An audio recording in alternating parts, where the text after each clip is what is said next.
Shalom, selamat pagi semua, anak-anak dan juga Bapak Ibu guru. Apa kabarnya hari ini? Kita mengucap syukur, sekarang sudah 4 Desember. Kita mengucap syukur, kita sudah di penghujung penilaian akhir semester kita. Begitu ya, minggu depan kita sudah mulai kegiatan pasca PAS, dan setelah itu anak-anakku sekalian akan mendapatkan ya hasil dari apa yang sudah dikerjakan selama ini. Untuk itu, di hari ini seperti biasa, kita menyediakan waktu khusus untuk dapat bersama-sama, meskipun secara virtual ini untuk membaca dan merenungkan firman Tuhan. Itu sebelum kita mulai, Pak Daud memberikan waktu 1-2 menit ke depan kepada kita semua untuk dapat menenangkan hati dan mengambil saat teduh masing-masing.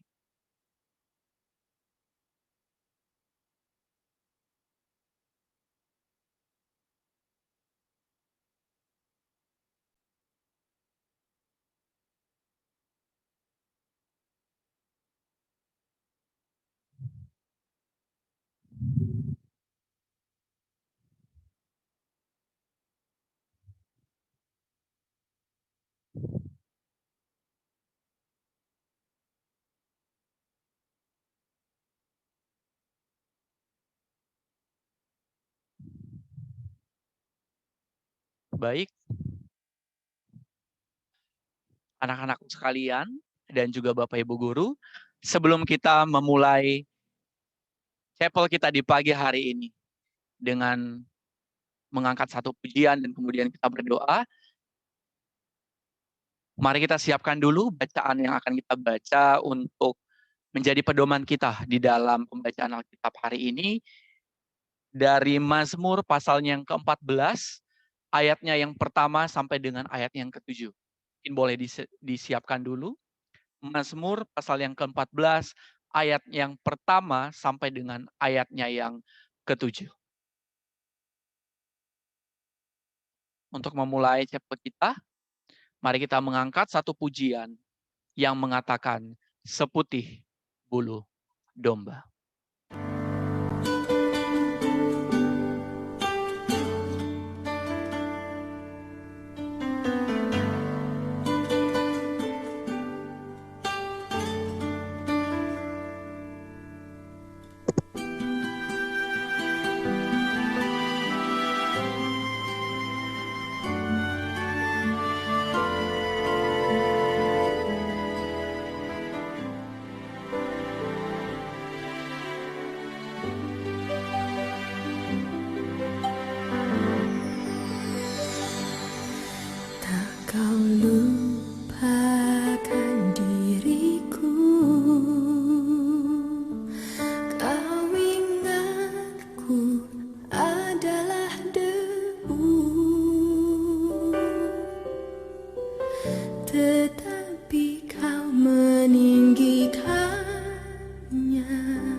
Mari kita bersatu dalam doa. Kita berdoa. Puji syukur kami panjatkan kembali di hadapan-Mu, Allah Bapa yang sangat baik, yang begitu mengasihi kami, yang sangat hina ini. Terima kasih Bapa buat pertolongan-Mu kepada kami hingga detik ini, hingga saat ini. Ucap syukur kami boleh diberikan kembali kesempatan untuk dapat bersama-sama secara virtual untuk membaca, mendengarkan, dan merenungkan firman-Mu. Terima kasih untuk itu semua Bapak. Terima kasih juga kami boleh melewati minggu-minggu PAS selama kurang lebih 2 minggu ini. Terima kasih buat kekuatan yang masih Engkau berikan kepada kami, khususnya untuk anak-anak-Mu, di dalam mengerjakan semua tugas dan tanggung jawab mereka sebagai pelajar. Terima kasih Bapak yang baik, dan saat ini kami siap membaca, mendengarkan, dan merenungkan firman-Mu. Engkau bantu setiap kami, berikan kami hikmat daripada-Mu saja. Engkau berikan kami hati sebagai seorang murid yang mendengar dan dapat melakukan sesuai dengan kehendak-Mu di surga. Berkati juga hamba yang akan membagikan firman-Mu pada hari ini. Kiranya semua yang keluar dari mulut hamba benar-benar sesuai dengan kehendak-Mu di surga. Ini kami Bapa, baik yang membagikan maupun yang mendengar di saat pagi hari yang sangat indah ini. Di dalam nama-Mu kami sudah berdoa dan mengucap syukur. Amin. Baik, anak-anak sekalian dan juga Bapak Ibu guru semua, tidak terasa ya, seperti yang sudah Pak Daud bilang di awal tadi, kita sudah sampai di 4 Desember. Begitu ya, di minggu terakhir mengerjakan tugas sebagai seorang siswa, meskipun di minggu depan kita masih ada rangkaian kegiatan lagi, begitu ya. Tapi puji Tuhan, kita sudah sampai di saat ini. Dan puji syukur juga kita di dalam 1 minggu ini, kita sudah dibagikan firman Tuhan melalui setiap devotion yang ada setiap pagi, yang sudah kita dengar bersama, khususnya yang didengar oleh anak-anakku sekalian. Di dalam devosi Senin sampai dengan hari Kamis ini, kita mendengar ya tentang kisah perumpamaan yang Yesus bagikan tentang seorang penabur. Ada beberapa perumpamaan yang diberikan, dan salah satunya tentang 4 jenis tanah. Di hari pertama di devosi minggu ini, kita dapat mempelajari bahwa Yesus menginginkan setiap orang yang memerhatikan perkataannya. Kita juga diingatkan untuk membuka hati, mendengar tentang Yesus, mengapa ia datang ke dunia, dan juga untuk memahami hanya Allah saja yang bisa melembutkan hati yang keras terhadap pendengaran akan Injil. Kemudian pada hari yang kedua, kembali diingatkan lagi bahwa hanya Allah satu-satunya yang membuka mata dan telinga kita, ya, membuka mata dan telinga kita yang sudah tertutup oleh dosa untuk memahami ajarannya dan percaya kepadanya. Kemudian pada hari yang ketiga, kalau dalam konteksnya Yesus sedang menyatakan kepada murid-muridnya untuk menyadari betapa diberkatinya mereka karena bisa secara langsung melihat, mendengar, dan menyaksikan ya Yesus secara langsung dan juga mendengar perkataannya secara langsung. Jika dibawa di dalam konteks kita saat ini, mungkin kita tidak bisa menyaksikan itu secara langsung dan melihat secara langsung atau mendengar secara langsung. Tapi kita juga diingatkan untuk dapat bersyukur bahwa kita juga masih diberkati karena dapat membaca tentang Yesus melalui Alkitab. Namun pertanyaannya, apakah kita sering membaca Alkitab? Apakah kita terus digelisahkan untuk dapat mendengar, menyaksikan perkataan Kristus yang sudah tertulis di dalam Alkitab? Bukan hanya mendengar, dan apakah kita tergerak juga dalam melakukan apa yang sudah kita baca di dalam Alkitab? Kemudian kemarin di hari keempat, kita juga diingatkan kembali tentang 4 jenis tanah tersebut. Ya. Ada yang di pinggir jalan, tanah berbatu, tanah yang penuh semak berduri, dan tanah yang baik. Kemudian ditanya lagi untuk kita secara pribadi lepas pribadi. Hati dan hidup kita ini termasuk jenis tanah yang mana? Begitu ya. Apakah yang menerima begitu dan kemudian bergembira dan sudah sampai di situ saja? Atau hanya yang tahan sebentar saja terhadap penindasan? Tumbuh sebentar, kemudian ketika ada penindasan langsung hancur, langsung layu, langsung mati. Atau kita yang sudah tumbuh namun terhimpit oleh kekhawatiran dunia. Apakah kita ini adalah pribadi yang bertumbuh namun terhimpit oleh kekhawatiran kita terhadap dunia ini? Atau puji syukur, jika kita adalah tanah yang baik dan subur, yang jika ditanami, ketika ditabur, maka ia akan tumbuh subur, baik, dan menghasilkan buah. Pada waktu harapkan kita semua yang sudah mendengar rangkaian cerita selama 1 minggu ini, benar-benar merefleksikan hal tersebut. Diri saya ini termasuk tanah yang seperti apa. Untuk hari ini, untuk menutup rangkaian cerita tentang kisah tentang seorang penabur ini, dan 4 jenis tanah ini, kita akan melanjutkan untuk membaca lagi di bacaan yang sudah kita siapkan dari awal tadi, yaitu dari Mazmur pasal yang ke-14 ayat yang pertama sampai dengan ayat yang ke-7.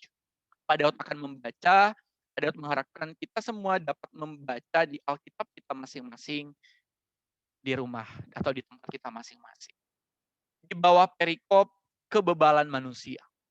Untuk pemimpin biduan dari Daud. Orang bebal berkata dalam hatinya, tidak ada Allah. Busuk dan jijik perbuatan mereka. Tidak ada yang berbuat baik. Tuhan memandang ke bawah dari sorga kepada anak-anak manusia untuk melihat apakah ada yang berakal budi dan yang mencari Allah. Mereka semua telah menyeleweng. Semuanya telah bejat. Tidak ada yang berbuat baik, seorang pun tidak. Tidak sadarkah semua orang yang melakukan kejahatan, yang memakan habis umatku, seperti memakan roti, dan yang tidak berseru kepada Tuhan?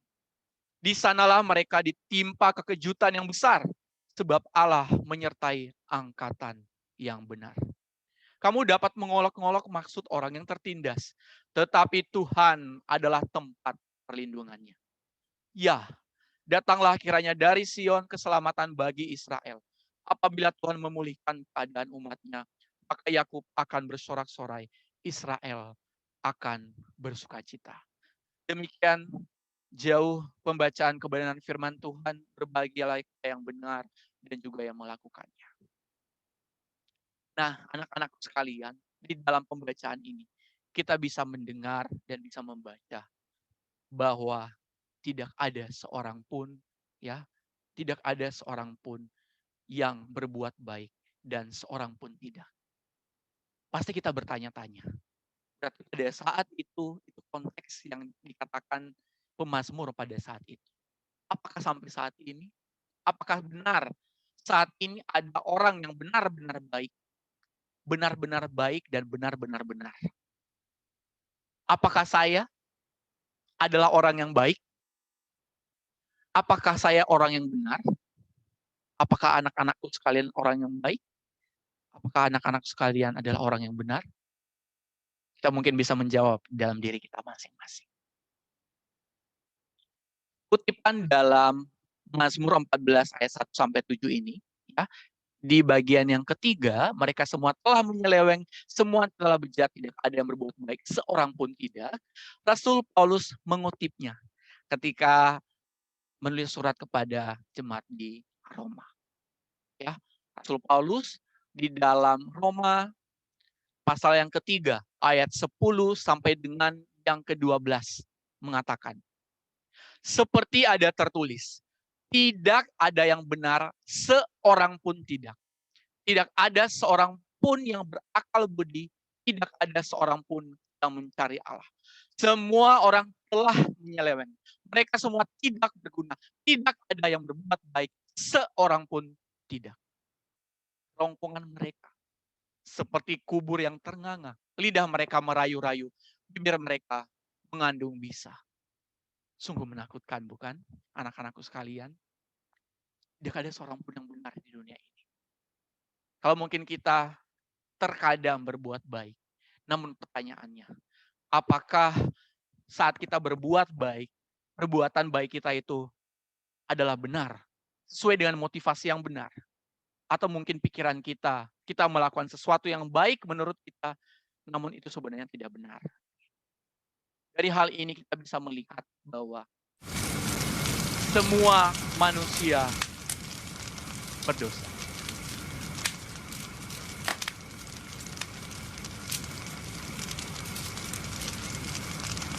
Kita semua manusia berdosa. Dosa ini adalah satu hal yang tidak bisa diselesaikan oleh manusia. Namun bagaimana? Semua manusia sudah berdosa. Harusnya kita sebagai ciptaan yang telah berdosa di hadapan Tuhan, kita harusnya menerima murka dari Allah. Kita harus menerima hukuman dari Allah. Kita harus menerima keadilan dari Allah. Karena dosa-dosa kita. Namun apa yang terjadi? Apakah kita menerima murka Allah itu? Tidak. Allah begitu mengasihi kita. Dia sampai mengaruniakan anaknya yang tunggal bagi kita semua. Untuk menebus kita. Kita yang berdosa ini, kita yang harus dihukum ini, kita yang harus menerima murka Allah ini, kita ditebus. Meskipun di dalam sehari-hari, kita lihat kembali ke 4 jenis tanah tadi. Terkadang kita karena penindasan di sekitar kita, apalagi di pandemi seperti ini, kita sering sekali penuh dengan kekhawatiran. Baik bagaimana kita belajar, baik bagaimana kita bersosialisasi di rumah, lingkungan belajar kita, lingkungan rumah kita. Itu seakan-akan menghimpit kita di tengah kondisi ini. Kita sering lupa. Kita sering sangat lupa bahwa kita sudah ditebus. Dan harusnya sukacita kita di situ. Pertanyaannya adalah, apakah Pak Daud dan anak-anakku sekalian dan juga Bapak Ibu guru sadar bahwa kita ini adalah manusia berdosa? Apakah kita sadar bahwa hampir selalu kita berbuat dosa? Baik dalam perkataan kita, pikiran kita yang hanya kita dan Tuhan yang tahu, atau di dalam perbuatan kita. Dalam kemunafikan kita, apakah kita sadar? Hampir setiap waktu kita berbuat dosa. Dan apakah kita sadar bahwa dosa sudah merusak kesempurnaan manusia yang sudah diciptakan begitu indah dan sempurna di awal? Apakah kita menyadari hal itu? Dan kalau kita sudah menyadari hal itu, tidak hanya sampai di situ. Sekarang kita sudah sampai di 4 Desember. Sebentar lagi, berapa minggu ke depan, kita akan sampai di 25 Desember. Memang benar, bukan di tanggal tersebut, kita belum tahu juga tanggal pastinya untuk merayakan ini. Apa itu?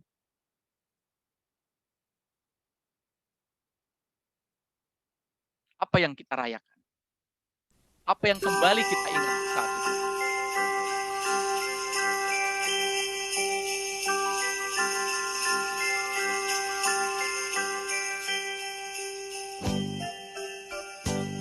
Di bulan Desember,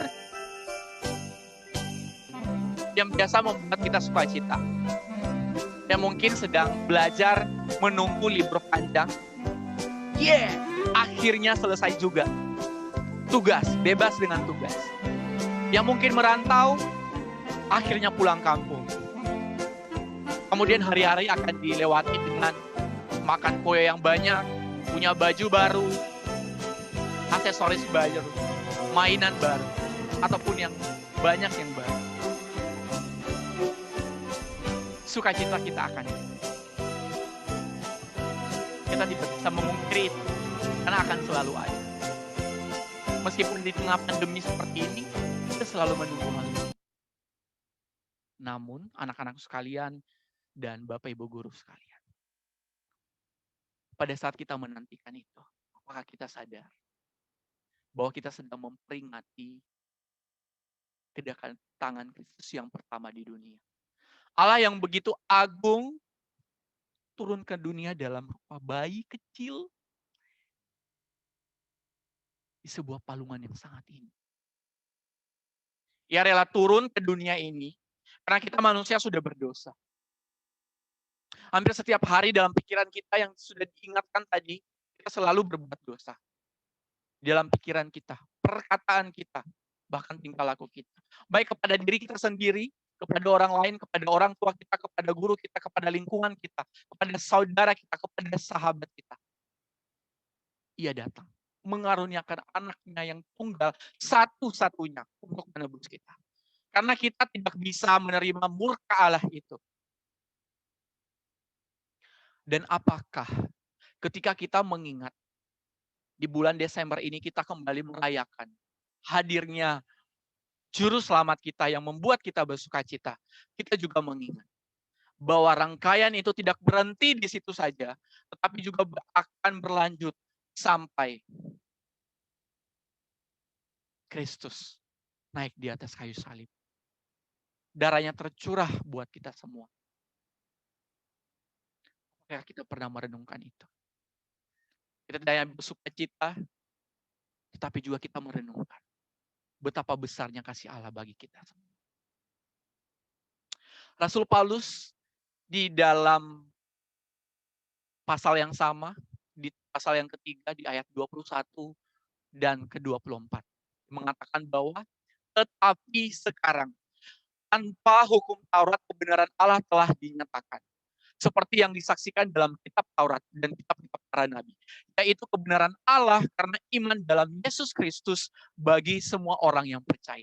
Sebab tidak ada lagi perbedaan. Karena semua orang telah berbuat dosa dan kehilangan kemuliaan Allah. Dan oleh kasih karunia telah dibenarkan dengan cuma-cuma karena penebusan di dalam Kristus. Puji Tuhan atau Yesus. Namun pertanyaannya, apakah saya sadar bahwa saya sendiri, Pak Daud, anak-anakku sekalian, dan Bapak Ibu guru sekalian, sudah ditebus oleh Allah? Apakah kita mengimani hal itu? Dan apakah saya bisa melihat kasih dan keadilan Allah yang begitu mulia di dalam kehidupan kita?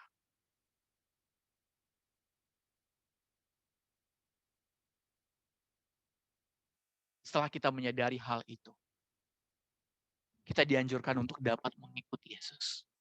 Matius 16 ayat 4 mengatakan bahwa lalu Yesus berkata kepada murid-muridnya, setiap orang yang mau mengikut aku, ia harus menyangkal dirinya, memikul salibnya, dan mengikut aku. Setelah kita menyadari, kita berdosa. Dan kita juga menyadari bahwa kita sudah ditebus. Maka kita harus mengerjakan keselamatan kita. Kita harus mengikut Yesus. Namun di dalam mengikut Yesus, bukanlah jalan yang lurus dan tanpa berbatu. Kita harus menyangkal diri dan memikul salib. Pertanyaannya, apakah kita bisa melakukan hal tersebut? Tidak jika dengan kekuatan kita. Marilah minta pertolongan Allah melalui Roh Kudus yang terus memampukan kita di dalam mengikuti Yesus. Dan setelah kita melakukan itu semua, kita harus ingat bahwa kita melakukan itu semua dan kita mendapatkan kasih karunia dan kita ditebus dan kita selamat, itu bukan karena perbuatan kita. Tapi karena apa? Yohanes 3 ayat 16. Karena begitu besar kasih Allah akan dunia ini, sehingga ia telah mengaruniakan anaknya yang tunggal. Supaya orang yang percaya kepadanya tidak binasa, melainkan beroleh hidup yang kekal. Puji Tuhan. Di hari ini kita bisa diingatkan kembali betapa berdosanya kita. Kita diingatkan kembali tidak hanya sampai di situ. Sudah ditebus oleh darahnya yang kudus. Kita sudah selamat. Namun tidak berhenti di situ saja. Kita harus mengerjakan keselamatan yang sudah diberikan kepada kita. Dengan lebih setia. Lebih setia. Di dalam setiap waktu yang boleh Tuhan izinkan. Baik kita sebagai siswa, baik kita sebagai guru, sebagai orang tua, apapun status kita, apapun pekerjaan kita. Kita mari mengingat hal ini kembali. Di dalam 1 minggu ini, bersyukur kita juga diingatkan 4 jenis tanah untuk dapat merefleksikan kembali di dalam diri kita. Saya ini seperti apa? ketika firman Tuhan ditaburkan, ketika firman Tuhan saya baca, apakah firman itu dapat diam tinggal di dalam diri saya? Atau hanya saya dengar, kemudian saya bersukacita dan saya meninggalkannya? Atau saya mencoba dengan bantuan Roh Kudus menjadi tanah yang subur, dapat tumbuh, subur dan baik, dan dapat berbuah di dalam kehidupan kita. Mengingatkan kembali tentang dosa kita, dan mengingat kembali akan penebusan yang sudah dilakukan oleh Allah yang begitu mengasihi Pak Daud, anak-anakku sekalian, dan kita semuanya. Biarlah kita siap untuk menyambut, memperingati kembali kedatangan Kristus yang pertama, dengan melihat kembali semua apa yang Tuhan Allah sudah berikan kepada kita. Dan juga tidak sampai di situ, untuk mempersiapkan kita juga untuk kedatangan Kristus yang kedua. Sebelum kita menutup dalam doa, mari kita mendengar satu pujian terakhir ini. What can wash away my sin? Nothing but the blood of Jesus. What can make me whole again? Nothing but the blood of Jesus.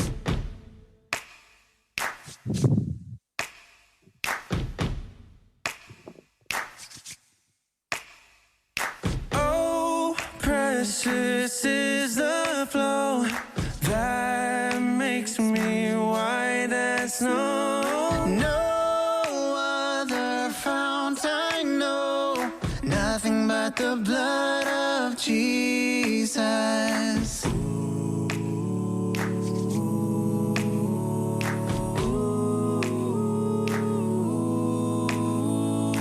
This is all my hope and peace, nothing but the blood of Jesus.